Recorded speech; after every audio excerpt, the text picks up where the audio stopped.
At 6:47 a.m. on a Tuesday morning, an HOA Karen made a $2.3 million mistake. That was the moment Bethany Kensington Wright crossed a line she didn't even know existed. She wasn't just breaking HOA rules, she was breaking federal law in a way so big it would rewrite her life. She thought she could bully a neighbor into submission. She thought she could flex her HOA title like a badge. But when you cut into a federal operation, the consequences don't stop at fines or community service. They come with handcuffs, courtrooms, and headlines. Bethany had been awake since 5:12 a.m., pacing the spotless white tiles of her kitchen floor in silk slippers, sipping black coffee from her HOA president because apparently bossy control freak isn't a title mug. Her hair was already sprayed into a helmet of blonde perfection. To her, mornings were not for relaxation, they were for surveillance. From her second-story window, she scanned the cul-de-sac like a general surveying a battlefield. Most homes were still dark, driveways empty, sprinklers hissing faintly in the cool morning air. But one sight gnawed at her nerves, the matte, black Jeep parked outside Unit 14B. It wasn't just any Jeep.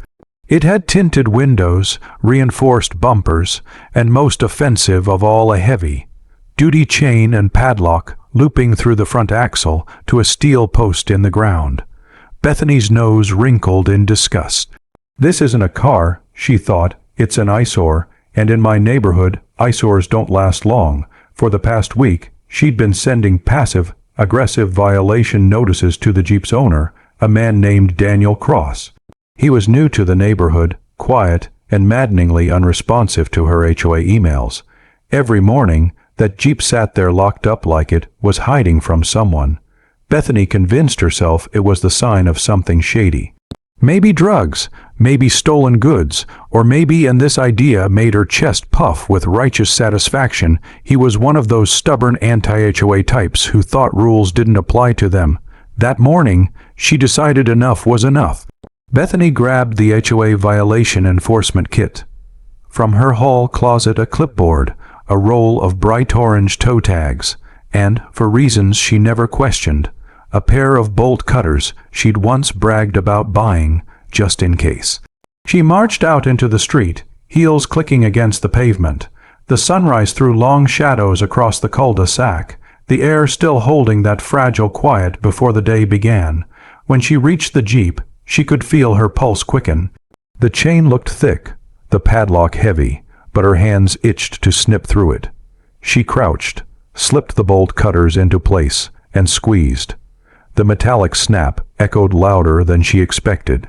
The chain fell away with a clatter, and for a split second, she felt a thrill, the smug rush of someone who'd just handled a problem personally. She didn't notice the small, rectangular tracker device zip tied under the wheel well. She didn't notice the tiny camera lens glinting from inside the Jeep's front grille. She didn't notice the two men sitting in an unmarked van halfway down the street, watching her every move through binoculars. Bethany stood, brushed imaginary dirt from her blazer, and muttered to herself, "That'll teach him." She slapped a bright orange tow notice on the windshield and walked away, never looking back. But less than 20 minutes later, Daniel Cross emerged from his townhouse. He was in black tactical pants, a gray t-shirt, and a look that said this was not a normal morning for him either. His eyes went straight to the Jeep, then to the severed chain lying limp on the ground. His jaw tightened. Inside his chest, adrenaline surged not with anger, but with fear. This wasn't just a Jeep. This was an active undercover vehicle tied to an ongoing federal task force investigation. And now, thanks to a nosy HOA president, its security had been compromised. He pulled out his phone, dialed a number, and spoke into the receiver in a low, clipped voice. "She cut it. The lock's gone. We may have been burned." From the van down the street, the two men started their engine. The neighborhood still looked quiet from the outside. But inside, the clock had just started ticking toward a confrontation that would change everything for Bethany, for Daniel, and for everyone within this neatly landscaped, white, fence community. By sundown, the FBI would be knocking on Bethany's door, and she still wouldn't have a clue what she'd done. In the days following the theft, the neighborhood's mood shifted from sleepy suburbia to something more like a reality show under silent surveillance. Bethany Kensington Wright, ever the self-proclaimed queen of the cul-de-sac, walked her morning route with a coffee cup in hand and the air of someone who had just saved the community from a perceived nuisance. She dropped veiled comments at the mailbox cluster, telling Mrs. Farnsworth that some people shouldn't own property they can't take care of, and reminding the Jensen kids' parents that rules keep everyone safe. The problem was, the Jeep hadn't broken a single HOA bylaw. It had current tags, was parked in the owner's private driveway, and wasn't in disrepair.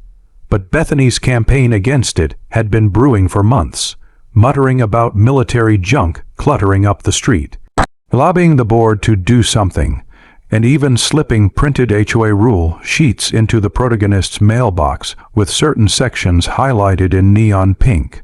Behind closed doors, other board members were starting to get nervous.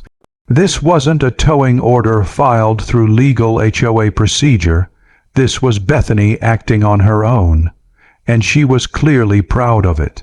What no one saw was the other side of the story.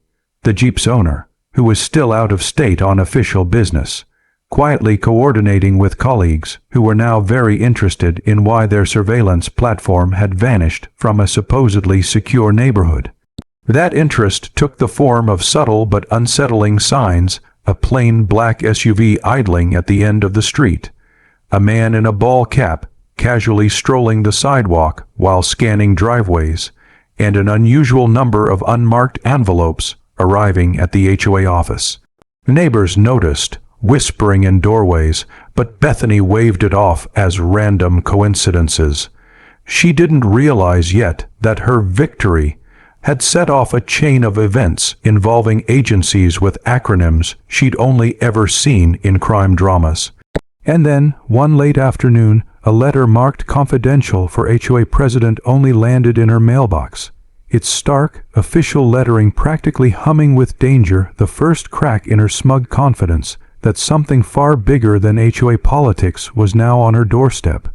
Sarah sat in her kitchen that evening, the soft hum of the refrigerator the only sound in the house, but her mind was racing with the events of the day. That Jeep, the one Karen had so arrogantly claimed violated the HOA aesthetic rules, was no ordinary vehicle. At first, Sarah had thought maybe it was just a neighbor's pride and joy, a restored classic, or a rare collector's piece. But the more she thought about the subtle modifications, she had noticed the tinted windows that seemed thicker than standard, the slightly raised chassis concealing something underneath, and the faint glint of what looked like hidden lenses near the roof rack. The more she knew something wasn't right. She grabbed her laptop, determined to dig deeper, and within minutes she had pulled up the VIN number from the registration card. She had quickly snapped a photo of earlier that day. The search results didn't lead to any ordinary civilian owner. Instead, the Jeep's trail ended abruptly in a tangle of restricted law enforcement databases and cryptic references to municipal asset control. Her brow furrowed. It was as if the Jeep didn't officially exist in the public registry. Curiosity quickly shifted to concern when she stumbled across a small article on a local news site from 2 years ago, detailing a major undercover operation against organized crime, and in the grainy background of one of the photos, there it was, the exact same Jeep, unmistakable down to the custom grille. Her stomach dropped. This wasn't just a law enforcement vehicle, it was part of an active police task force. The article mentioned specialized surveillance equipment, covert tracking devices, and even encrypted communication systems built into the frame. Sarah could almost hear the hum of tension in her own ears as she realized what this meant. Karen hadn't just cut a lock and towed a neighbor's property, she had tampered with a law enforcement asset. The implications were staggering. Not only could Karen be facing serious federal charges, but depending on what was inside the Jeep, she might have inadvertently compromised an ongoing investigation. Images flashed. Daniel didn't waste another second arguing. Years of training kicked in as he sidestepped Bethany, sprinting toward the tow truck, his voice low but commanding. "Federal investigation. Drop the vehicle now." The driver, startled, hesitated just long enough for Daniel to flash his badge, but Bethany, still locked in her self-appointed crusade, shouted, "Don't listen to him. He's just trying to intimidate you." Her words hung in the air like poison, and the driver's hand hovered over the gearshift, torn between authority and his client's orders. Daniel could feel the clock ticking. Every heartbeat was another chance for the wrong people to intercept that Jeep. With a sharp motion, he reached for the tow truck's emergency brake, but before he could pull it, his phone buzzed again, this time with a chilling text from his handler. "Possible surveillance compromised. 2 black SUVs spotted heading your way." His blood ran cold. This wasn't just a bureaucratic headache anymore. If those SUVs belonged to the suspects, the neighborhood was about to turn into a battlefield, and Bethany had unknowingly lit the fuse. The sun had barely climbed above the rooftops, yet a crowd was already forming in the usually quiet cul-de-sac. Whispers and gasps ricocheted between the manicured hedges as neighbors peeked from behind curtains and over fences. In the center of it all, Bethany Kensington Wright stood frozen, the cold metallic weight of reality pressing down on her. Her perfectly manicured nails had dug into her palms, and the bright confidence that had carried her through countless HOA battles seemed to evaporate like mist in the morning light. Across the street, Daniel Hart's Jeep sat undisturbed, gleaming in the dawn, but it was no longer just a vehicle. It was a symbol, a lightning rod for the storm that was about to engulf Bethany. She had expected resistance from neighbors before, but nothing like this. Not the quiet authority that suddenly rolled in, the kind that silenced even the boldest voices. The low rumble of unmarked SUV approached, and in seconds, federal agents were stepping out, crisp uniforms and serious faces, eyes scanning the crowd with professional precision. Bethany's heart stuttered. Panic replaced her carefully curated arrogance. She tried to formulate a sentence, anything that might explain her actions as a minor misunderstanding, but no words came. One of the agents approached slowly, his expression unreadable. Behind him, a pair of neighbors who had witnessed the morning's chaos whispered in disbelief, their phones already recording every movement. Bethany Kensington Wright. The agent's voice cut through the murmurs like a whip.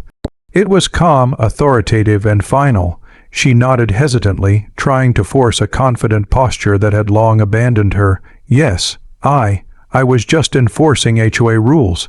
The agent held up a hand, stopping her mid-sentence. "Ma'am, we need you to step back. This is federal property, and that vehicle is part of an active investigation." Her stomach dropped. "Active investigation," she repeated, her voice betraying a mix of confusion and rising dread. "You mean—" The Jeep, another agent stepped forward, holding a folder with neatly organized documents and photographs. "Yes, that vehicle belongs to a multi-agency task force. Any unauthorized interference constitutes a serious offense." The crowd had gone silent. Mouths hung open, cell phones were held high like mini torches capturing the unfolding drama. Mrs. Hensley, the widow from 3 doors down who was normally the first to complain about lawn overgrowth, whispered under her breath, "I always knew she went too far." Bethany's mind raced. She could feel the weight of every community meeting she had dominated, every neighbor she had shamed, crashing down around her like a house of cards. Her carefully cultivated reputation, the one she had wielded as a shield for her own insecurities, was crumbling, pixel by pixel, in real time. She wanted to run, to flee, but the agent's presence was immovable, a wall of authority that made every exit impossible. Daniel, still in his plain clothes but unmistakably calm and composed, emerged from behind the Jeep. His eyes met hers, a mixture of mild irritation and professional focus. He didn't say anything at first. He just observed, letting the scene unfold, letting Bethany process the magnitude of her mistake. She took a shaky step forward. I didn't know. I was just. The agent shook his head. Intent isn't the issue here. The law is the issue. His gaze swept over the neighbors, who were now inching closer, drawn by a combination of curiosity and moral judgment. Bethany felt the heat of 100 silent accusations pressing against her chest. A neighbor, usually the quiet type who preferred to mind their own business, finally spoke up, voice trembling with incredulity. Is she really going to be arrested for this? Bethany's knees felt weak. She gripped the edge of a mailbox for support, realizing too late that her entire life of petty power plays in the HOA bubble had led her to this very moment, publicly exposed, humiliated, and utterly powerless. Then one of the agents leaned closer, voice dropping to a level only she could hear. You need to understand why this vehicle is off limits. Any further interference could escalate things very badly. Do you understand that? Bethany's lips parted, but no words came. Fear, confusion, and disbelief mingled in her chest, a storm with no clear direction. She wanted to protest, to argue, but the truth was already clear, sharp as a blade. She had crossed a line, and now the consequences were about to be explained in a way that would leave her, and the entire neighborhood, shocked. Her heart pounded, adrenaline coursing through her veins as she waited for the revelation, and then one agent opened the folder. Inside were photographs, documents, and evidence that would make even her most audacious HOA claims pale in comparison. Bethany swallowed hard. This was it. The moment she would finally understand the full scope of the chaos she had unleashed. And in that frozen silence, the agent finally spoke, voice low, deliberate, and unmistakably serious. This Jeep belongs to a federal task force, and what you just did, it's considered a *** federal ***. The crowd gasped. The phone dropped. Bethany's hand flew to her mouth. Her perfect morning had just spiraled into something she could never have imagined. Her world tilted as the words sank, in Bethany had no idea how badly she had underestimated the consequences of her HOA obsession. And as the first handcuffs clicked into place in the distance, a chilling thought struck her. This was only the beginning. The street had turned into a stage of public scrutiny. Bethany Kensington Wright stood frozen, the morning sun now glaring off the polished SUV of federal agents, reflecting the stark reality she could no longer deny. The crowd's whispers had evolved into a tense hum of anticipation as neighbors craned their necks to catch every movement. Some phones were recording, some faces were incredulous. Bethany's meticulously maintained composure had shattered, leaving her raw, exposed, and utterly vulnerable. Daniel Hart, who had been observing from across the street, now stepped closer. His presence was calm, authoritative, and unwavering, a stark contrast to Bethany's trembling form. He gestured subtly to an agent who began laying out the evidence. Photographs of the Jeep's covert modifications, encrypted communication devices, and task force insignia were carefully displayed. It was irrefutable. Bethany's morning conquest, cutting the lock and claiming a sense of HOA authority, was not only illegal but part of a ** federal operation ** she had inadvertently interfered with. Bethany's mind raced as she took in the weight of the situation. Every HOA victory she had wielded like a crown now felt like a chain tightening around her neck. The letters she had sent threatening neighbors, the fines she had imposed arbitrarily, and the power plays she had relished. Each act seemed petty, insignificant, and almost laughably inconsequential compared to the legal storm brewing in front of her. An agent stepped forward, voice calm but heavy with gravity. "Ms. Wright, you are currently under investigation for interference with a federal operation. This includes tampering with property that is part of an active task force, which is considered a serious federal offense. Your HOA authority does not grant immunity from federal law." Bethany felt a cold shiver race down her spine. She opened her mouth to protest, but no words seemed capable of bridging the gap between her misunderstanding and the harsh reality now confronting her. The neighborhood, once fearful of her control, now watched with an almost palpable sense of satisfaction. Mrs. Hensley muttered, "Well, she finally met someone bigger than her." The agents guided Bethany to the edge of the curb, and for the first time, she truly saw the full extent of the community's scrutiny. She realized the HOA titles, bylaws, and petty rules she had wielded with such precision were nothing against real authority. She felt exposed, every prior act of control and dominance laid bare for all to witness. Daniel approached, his gaze unwavering but not unkind. "This is serious, Ms. Wright. There will be legal consequences, and this will not be private. The task force has jurisdiction, and any further interference could result in arrest and prosecution." Bethany's lips trembled. Her perfect morning coffee, her smug satisfaction, and her belief in HOA supremacy had dissolved into panic. I didn't know. I thought it was just a car, a neighbor's Jeep." Her voice faltered, almost inaudible against the rising murmurs of the crowd. "Intent matters little here," Daniel said firmly. "What matters is that your actions compromised a federal investigation. You've disrupted operations, and that carries serious repercussions." His eyes, however, softened slightly. "I understand you didn't know, but understanding that now doesn't undo what's been done." As the agents explained the next steps, statements, formal questioning, and potential charges, the neighborhood's reactions ranged from silent judgment to open disbelief. Bethany felt a crushing weight of humiliation, but also, strangely, a dawning awareness. For all her years enforcing HOA rules, issuing fines, and flexing her supposed authority, she had never confronted a power beyond her own ego. And now she had no choice but to reckon with it. Her phone buzzed incessantly with messages, not just from neighbors but also from friends who had watched the chaos unfold online.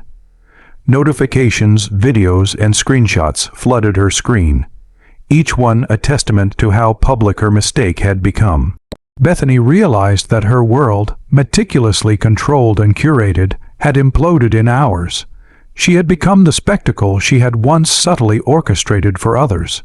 Finally, one of the agents handed her a formal notice. The paper was crisp, professional, and unforgiving. It outlined potential charges, procedural steps, and legal obligations. Bethany's hands shook as she read, realizing fully the gravity of what she had done. Her HOA reign, once unchallenged, now felt like a distant memory.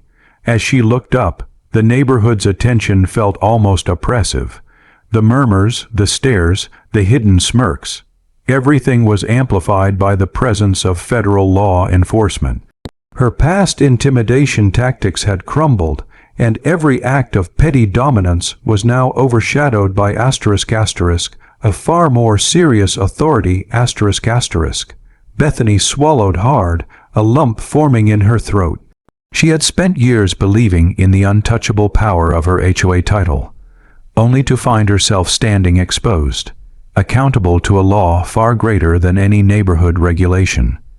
The reckoning had arrived, and there was no avoiding it.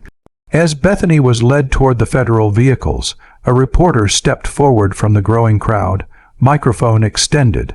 The camera lens caught every twitch of her face. The first headline was already forming in her mind, and she knew this was only the beginning. The trial, the scrutiny, and the public fallout loomed ahead, and in that moment, one thought pierced her panic. How do you come back from being exposed on a national scale? The courtroom was packed, every seat filled with neighbors, journalists, and curious onlookers who had followed the story from its very first shocking morning. Bethany Kensington Wright sat at the defense table, her hands folded tightly in her lap, every muscle tense with anticipation. The bright confidence she had once carried like armor in HOA meetings had vanished, replaced by the weight of public scrutiny and the very real fear of legal consequences. The air buzzed with whispers, cameras clicked incessantly, and the smell of polished wood and legal paperwork was almost suffocating.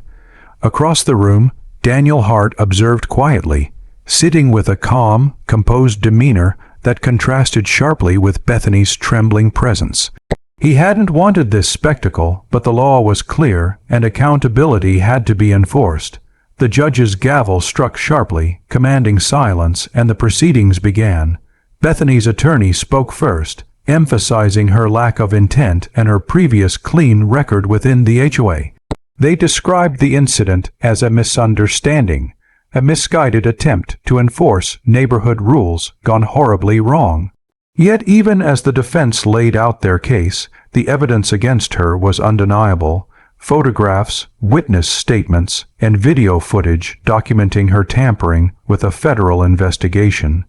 The weight of her actions was almost tangible, pressing down with every passing minute. Neighbors watched with a mix of fascination and judgment. Mrs. Hensley, once quietly amused by Bethany's petty displays of power, now whispered to a friend, "I never thought I'd see her like this." Others shook their heads, some with pity, some with barely concealed satisfaction. The spectacle was complete, the once dominant HOA figure reduced to a participant in a federal trial, every flaw and misstep laid bare. When the prosecution presented the Jeep's importance, its role in ongoing investigations, the sensitive equipment inside, and the potential danger of interference, Bethany's stomach sank further. She realized how profoundly she had underestimated the consequences of her obsession with authority. Her HOA reign had been trivial compared to the real world ramifications of crossing federal law. Daniel Hart's testimony was measured but impactful.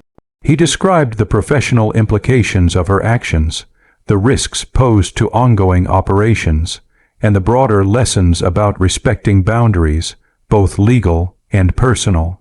He spoke with calm authority, yet there was no malice in his tone, just clarity, an unwavering reminder that the law transcended neighborhood politics. Bethany sat silently, absorbing the reality of her situation. Every petty argument, every letter of intimidation she had sent, and every minor victory she had celebrated in the HOA now seemed almost absurd. She realized she had been fighting battles that mattered little while underestimating forces far beyond her comprehension. After hours of testimony, the judge finally addressed the courtroom. This case serves as a reminder that authority, however granted or perceived, does not exempt anyone from the law. MS Wright's actions, while perhaps well-intentioned within her understanding of HOA rules, violated federal statutes. She will face appropriate consequences, but let this also be a learning moment for the community about boundaries and accountability. Bethany was fined and given probation, along with mandatory community service. No jail time, thankfully, but the embarrassment and lessons were profound. As she exited the courthouse, the neighborhood and media still observed her every step. Cameras flashed, microphones thrust forward, and phones recorded, preserving her downfall for posterity. Yet, amid the chaos, there was a subtle shift. Neighbors approached her cautiously, offering sympathetic words or nods of understanding. A few of the children she had previously intimidated waved, reminding her that life was larger than petty power struggles. Bethany realized that her HOA dominance had been a shield for insecurity. Now, stripped of that armor, she had an opportunity to rebuild, not with control, but with respect and humility. Later that evening, Bethany returned to her quiet home. The driveway was empty, her Jeep was untouched, and the world outside had moved on. She sat on her porch, reflecting on the events that had consumed her life over the past week. The humiliation, the shock, the federal intervention. They had been painful but necessary. She understood, finally, that authority came with responsibility, and obsession with control only led to disaster. As night fell, she resolved to change. The HOA rules would still matter, but not at the cost of decency or legality. She would rebuild her reputation slowly, through actions rather than intimidation. And perhaps, just perhaps, she would remember this lesson every time she felt the urge to wield power over others. The neighborhood, once caught between fear and annoyance at her antics, began to heal.